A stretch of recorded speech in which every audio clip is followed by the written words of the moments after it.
고교 무상교육. 네. 예, 이게 지금 예산이 99% 삭감이 된 상태라고 하고 그 삭감됐다는 거를 이제 비판하니까 국민의힘에서는 이게 이제 가짜 뉴스다 뭐 이렇게 주장을 하고 있는데 왜냐하면 교육감 선거 때 플래카드가 이제 진보 단일화 후보로 선출된 정근식 교육감이죠, 이제. 네. 그 고교 무상 예산 그게 깎였다라는 걸 플래카드로 걸었는데 바로 위에 국민의힘이 네. 그거에 대해 반박하는 플래카드를 또 걸어서 그렇죠. 이걸 잘 모르시는 분들은 유권자분들은 헷갈리실 수도 있겠다. 저 그런 생각했거든요. 그렇죠. 정치나 그러니까 이런 뭐 시사 문제에 크게 관심 없으신 분들은 뭐야 또 싸우네 이렇게 하고 그냥 넘어갈 만한 문제인데 이게 진짜 문제인 게 고교 무상교육의 취지 그리고 이게 이제 그 일몰되는 그 시한까지 국회가 별다른 대책을 못 내놓고 있다는 것도 문제이고 그리고 대통령이나 아니면 이제 이 문제를 다뤄야 될 정부의 고위 관계자들이 이걸 해결할 의지가 없다는 것도 사실 문제인 거고. 네.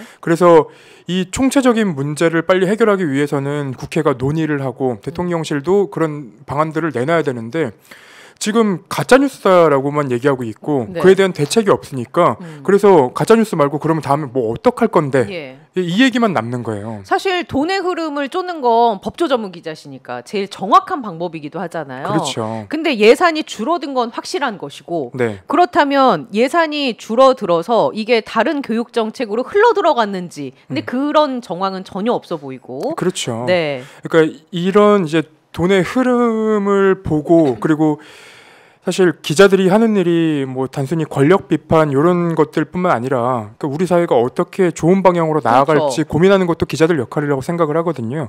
근데 이 무상교육을 이제 못하게 된다, 못할 가능성이 있다. 이 부분은 이게 이제 사실 뭐 이렇게까지 논의가 전개될지는 모르겠지만 돈이 있는 사람들은 교육을 받고 돈이 없는 사람들은 교육 못 받고 격차가 더 생길 수밖에 없는 구조다. 그렇죠. 하다못해 지금 이제 그냥 가게 살림도 굉장히 팍팍해지고 있는 상황이고 그리고 뭐 그 정부에서는 이제 금리를 인하를 했지만 은행에서는 대출을 제한을 할 정도로 지금 뭐가 다 안 맞고 있는 그런 상황이에요. 그게 은행에서 그 대출을 제한하는 것은 결국은 가계의 빚이 너무 많아져서인데 이 무상교육을 받던 그 고등학교 교육마저도 돈을 내고 교육을 받아야 된다면 이때부터는 교육을 포기하거나 아니면 이제 경제적인 격차에 따라서 정말 지적 능력, 뭐 학습 능력 이런 것들이 차이가 나는 사회가 되는 거라서 이건 굉장히 바람직하지 못한 상황입니다. 심각하다고 봅니다. 그리고 이 교육은 우리가 소위 백년지 대계다 이런 얘기 하잖아요. 지금 예산 줄어든 게 단순히 올해 예산 줄어든 거에서 그치는 것이 아니라 이게 단기적으로 중기적으로 장기적으로 사회에 미칠 영향을 생각해 본다면 빨리 하루라도 빨리 대안을 만들어야 한다. 맞습니다. 그래서 이 교육 문제는 이렇게 섣불리 건들면 안 되는 문제예요.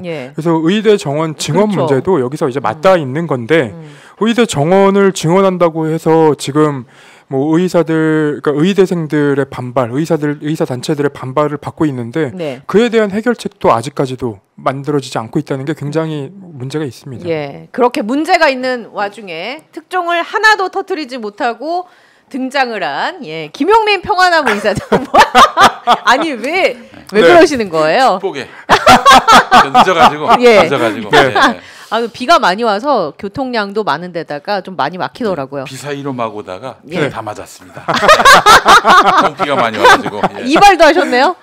이발요? 이발 안 했는데. 이발 안 했어요? 분장을 했습니다. 그래도 좀 달라 보이시는 거예요. 마법을 쓰셔가지고 사람을 180도 다르게 만들어 주시는 아주 마법 같은. 맞아요. 아주 타고난 능력을 보유하신 분입니다. 김용민 이사장님이 갑자기 정우성처럼 보일 리는 만무하죠. 그럴 일이 만무하다. 아무리 그래도 그렇게까지는 안 된다. 아니, 정우성을 닮았다는 겁니까? 안 닮았다는 겁니까? 눈, 코, 입이 있는 건 똑같다. 알겠습니다. 저도 송혜교를 닮았습니다. 기왕 이영애로 합시다. 우리 세대는 이영애예요. 아니 이영애 씨는 요새 좀 뭐 여러 가지 이슈에 또 얽혀 있는 것 같아서 아름다움이 달라 보이진 않아요. 아무튼 지금 경제 얘기하고 있었어요. 고교 무상 예산이 무상교육 예산이 99%. 삭감됐다는 얘기하면서 이거 진짜 큰일인데 대책이 없다는 게 더 큰일이다 이 얘기하고 있었거든요. 사실 무상교육 비용이 많이 듭니다. 여러분 우리 초등학교가 무상교육이잖아요. 무상교육의 의미가 뭔지 아세요? 그냥 공짜로 학교 보낸다 이 차원이 아니에요. 전라남도에서 초등학교 교감하셨던 분을 제가 신학대학원에서 만났었는데 그분 말씀이 그게 어떤 거냐? 뭐 서울에는 뭐 섬이라고 하는 게 뭐 밤섬, 뚝섬 이 정도지만 그 섬 말고 진짜 전라남도에 그 네. 낙도 있지 않습니까? 네네. 거기 어린이가 살면요. 한 명이라도 살면은 원칙적으로는 초등학교를 지어줘야 됩니다. 그게 무상교육이에요. 그 뭐 그렇게 지을 수는 없으니까 그 어린이를 무사히 등하교 시키는 거 그게 또 무상교육이에요. 그렇기 때문에 무상교육한다는 거는 뭐 간단치 않은 문제지만 그래도 여러 정권에 걸쳐서 합의된 그렇죠. 그런 그 교육 정책 아니겠습니까? 네. 그거를 엎어버린다. 99% 예산 삭감으로 99% 예산 삭감한다는 건 아예 안 하겠다는 얘기거든요. 그렇죠.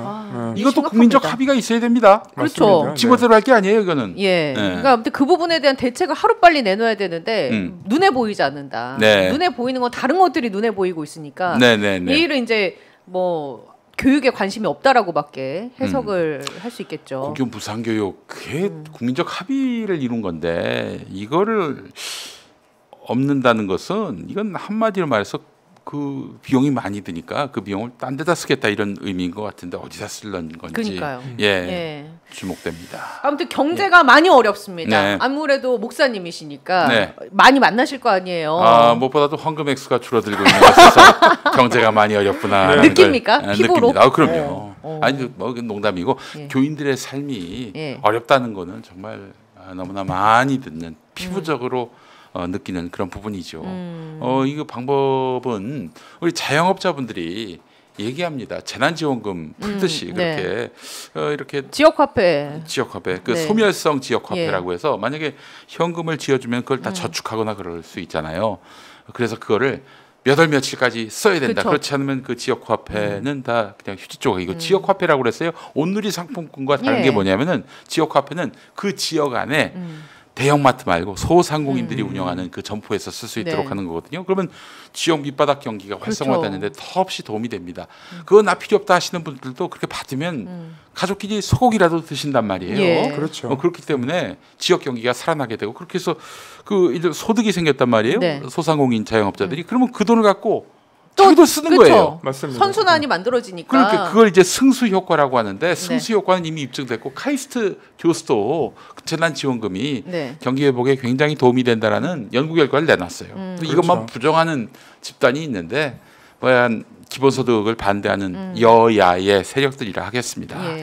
그러니까 여전히 대기업을 살리면 이제 낙수 효과 때문에 경제가 좋아진다 이 생각을 갖고 계신 분들이 전 있는 것 같은데 저는 여기에 전혀 동의하지 않거든요. 그럼요. 이번에 금리 인하를 한 것도 사실은 뭐 법인세라던가 이제 여러 그 기업들을 위해서 뭐 인하를 한 거다 그런 얘기들도 나오더라고요. 근데 그렇게 해도 우리가 여태까지 봐왔던 역사의 그 흐름대로라면 이게 낙수 효과가 있지 않다. 이거는 이제 그냥 허상이다라는 것들은 충분히 이제 우리가 봐왔던 사실인데 데이터도 충분합니다. 그 주장을 뒷받침할 데이터들은 낙수 효과로 뭐 고용이 창출이 됐느냐, 아니면 그걸로 인해서 투자 R&D 예산이 창출이 돼서 기업 발전으로 이끌어서 그만큼 산업에 어떤 발전을 일궈냈느냐 이런 측면에서 들여다보면 다 아니거든요. 그 재벌 회장을 대통령이 만나면은 뭐 몇 조 단위가 아니라 몇백 조로 투자할 계획을 밝히잖아요. 그 기업인들한테 물어보면은 다 그냥 전에 발표했던 거 이행하지 않은 거, 그거 다시 재탕하는 거라고 얘기합니다. 보니까. 그 부산 엑스포 때도 부산 엑스포 유치할 때도 그 대통령실 내부에서는 도대체 어떤 보고 라인으로 우리가 그 유치할 가능성이 높다고 얘기하는지 모르겠지만. 그 당시에 해외에 이제 취재하는 사람들 그리고 그 부산 엑스포 관련한 취재를 하시는 분들 그 기사들이나 얘기들을 들어보면 이미 한국은 저 멀리 가 있었어요. 그러니까 대통령의 심기 보전을 위해 또는 이제 국민들의 눈을 가리기 위해 보고한 사람이 누군지 그리고 이렇게 무능하다면 그 사람들을 경제를 해야 되는데 여전히 그 사람들이 대통령실에 있는지 이 부분도 저희가 다 봐야 되는 부분입니다.